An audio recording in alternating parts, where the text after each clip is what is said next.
Et moi, je voudrais pas réagir justement de productrice de fiction là-dessus. Alors c'est vrai qu'on oppose souvent aux producteurs de fiction anglo-saxons qui eux travaillent sur la musique avant, souvent très en amont, même au stade de l'écriture. Et bon, je voulais savoir vous comment vous allez procéder pour Clara Scheller et puis Aline pour Sous le soleil ensuite. Je ne sais pas si c'est la culture française qu'il faut remettre en cause quand on dit que c'est pas comment dire, aussi pris en compte que les producteurs anglo-saxons. Mais bon, je pense que ça dépend de la sensibilité qu'on a pour la musique des uns et des autres. Je sais que chez Scarlett, Florence et moi, on a un vrai goût pour nos BO et on essaie de les soigner au maximum. Alors, pour revenir à Clara Scheller, il faut dire que les musiques étaient déjà, enfin un certain nombre, étaient déjà prévues à l'écriture des scénarios, ce qui fait qu'on a très en amont été voir ceux à qui certains titres appartenaient. Alors il y a Thomas Jamois qui est dans la salle et qui travaille chez Naïve, qui nous a donc pas mal aidé et qui nous a proposé, outre les titres qui étaient à l'écriture des scénarios, des titres qui faisaient partie du catalogue Naïve, que je connaissais évidemment pas forcément, que le réalisateur ne connaissait pas forcément. Et c'était une manière de nous donner accès à des artistes qu'on ne connaissait pas et qui correspondaient évidemment bien à l'humeur d'une séquence et de faire côtoyer des artistes connus avec des artistes moins connus. Donc là, pour les artistes connus, c'est vrai qu'il y avait le célèbre morceau de Merways, qui n'était pas prévu dans un premier temps au générique, mais les paroles évoquaient tellement bien l'humeur de la série que ça nous semblait assez incontournable de ne pas la voir.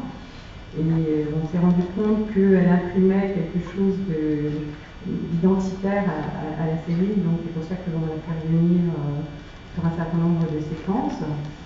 Donc voilà, alors on a travaillé assez en amont avec Thomas sur les synchros.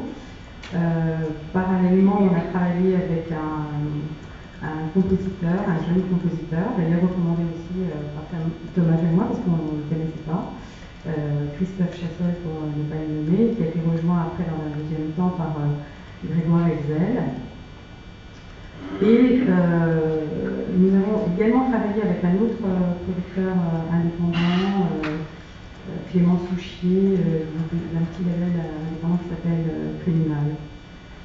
Alors, je crois que beaucoup de producteurs vous ont dit, mais comment vous êtes arrivé à avoir tous ces stars? Parce que Merways, il a écrit pour Madonna. Alors que c'est si peu courant. Et donc ça coûte cher. Oui, c'est vrai que sur cette série, la musique était tellement, encore une fois, intégrée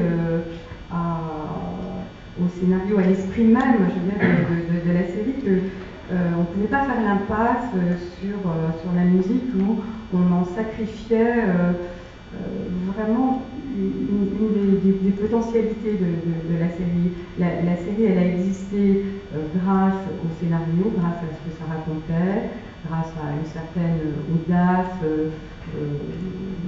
en termes de narration, de personnages, d'intrigue, etc. Mais aussi par le visuel général. Et la musique a été vraiment un des personnages vraiment important de la série, parce qu'on en a beaucoup parlé. Et je pense que la musique a énormément participé aussi au succès de la série comme un personnage à part entière. Et c'est vrai que la musique dans tous les films est un élément artistique aussi important que l'image, le son ou les interprètes. Enfin, nous, c'est quelque chose qu'on considère avec beaucoup d'intérêt et qu'on essaye de mettre en place assez en amont. On peut avoir une idée du budget de plein HLM. C'est plus de 150 000 €. C'est loin. C'est Où est-ce que on se rend dans ça d'habitude? Pour combien de titres à peu près? Pour combien de titres? Je ne les ai pas comptés, mais j'ai apporté la BO qu'on pourra peut-être écouter. Je vais vous dire, grosso modo, il y a 25 titres. Voilà. Et certains reviennent à plusieurs endroits. Pour l'affaire Ben Barka et l'affaire Elle, qui sont des films d'époque, est-ce que vous servez de la musique aussi pour caler l'époque? Alors effectivement, dans Ben Barka, donc c'est Antoine Duhamel qui va être le compositeur qui est en train de composer actuellement la musique du film. Et pour signifier l'époque, parce que on la voit à l'image, on a un titre de Juliette Gréco. Voilà, mais c'est le seul morceau qu'on a acheté pour Ben Barka. Quant à l'affaire F, Florence. C'est un peu particulier, c'est un compositeur de jazz, c'est qui fait la musique, donc ça va être vraiment. Enfin, en tout cas, il n'y a pas de souci de rechercher des musiques qui évoquent l'époque. C'est un peu particulier la composition, plus de l'ambiance, un peu.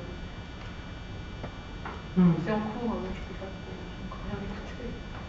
C'est un peu prématuré de parler des prédateurs, ça s'appelle les prédateurs, parce qu'on vient de commencer le tournage. Mais le compositeur a déjà été envisagé puisque c'était quelqu'un avec qui Luc Abelvaux souhaitait travailler. Il a fait tous ses films. Voilà. D'accord, merci. Et Aline, est-ce qu'on peut imaginer dans les fictions françaises, dans les séries, que la musique soit un petit peu traitée, par exemple comme dans Nip Tuck, où on a carrément des séquences clippées, où on a des chansons qui sont choisies en fonction des paroles qui correspondent à l'état d'esprit d'un épisode? Est-ce que c'est quelque chose qu'on peut imaginer dans les séries françaises? Est-ce que ça t'a inspiré, en tout cas, par rapport à l'importance de la musique dans Sous le soleil? Voilà, ce que tu dis, c'est une sorte d'idéal, en fait, on aimerait bien d'arriver. On est dans des délais, toujours même dans Sous le soleil, on anticipe aujourd'hui encore plus qu'avant, parce qu'au 10 ans, on commence à savoir organiser ça, mais on est toujours dans des délais un petit peu courts, donc on n'a jamais cette opportunité de travailler comme ça. Maintenant, c'est vrai que dans Sous le soleil, on avait de la musique, de la chanson, on a travaillé pour ça sur deux pistes différentes, des titres synchronisés et connus, puis des titres à la marge. Donc c'est un mélange, ça s'y prêtait assez bien parce que c'était pas très approprié dans Sous le soleil, mais des tubes, c'était même assez décalé. Donc là on a vraiment pu travailler sur des choses pas connues, mais assez universelles et dans le même temps. Donc ça c'était bien. Donc ce qu'on a réussi à faire au début, on a travaillé vraiment un peu en flux tendu, en bricolant par rapport au scénario. Des plages, une sorte de clip où on pouvait insérer de la musique. Et maintenant, évidemment, on anticipe beaucoup plus. Donc, au niveau même des textes, les auteurs écrivent eux-mêmes les scènes qui seront ensuite musiquées. Maintenant, je ne peux pas dire encore qu'à la lecture du scénario, on sait déjà quelle musique on va mettre. Est-ce que les scénaristes donnent aussi leur avis, leur conseil sur la musique déjà? Non, c'est le producteur artistique en fait, fait tout ce lien. Voilà, évidemment, en lien avec le scénariste et avec la scène qu'il a écrite. Mais on ne sait pas, au moment où on écrit, on ne sait pas encore on va coller dessus. Sachant qu'en plus, comme on est vraiment sur de la récurrence, ce qui est intéressant, c'est de remettre les titres précisément, parce que je pense que le spectateur aime retrouver ces chansons. Donc on travaille plutôt maintenant sur un catalogue un petit peu stable. Oui, faisons. Et on y ajoute à chaque saison, j'ai un chien qu'on n'entend pas. Oui, ça marche pas. On y ajoute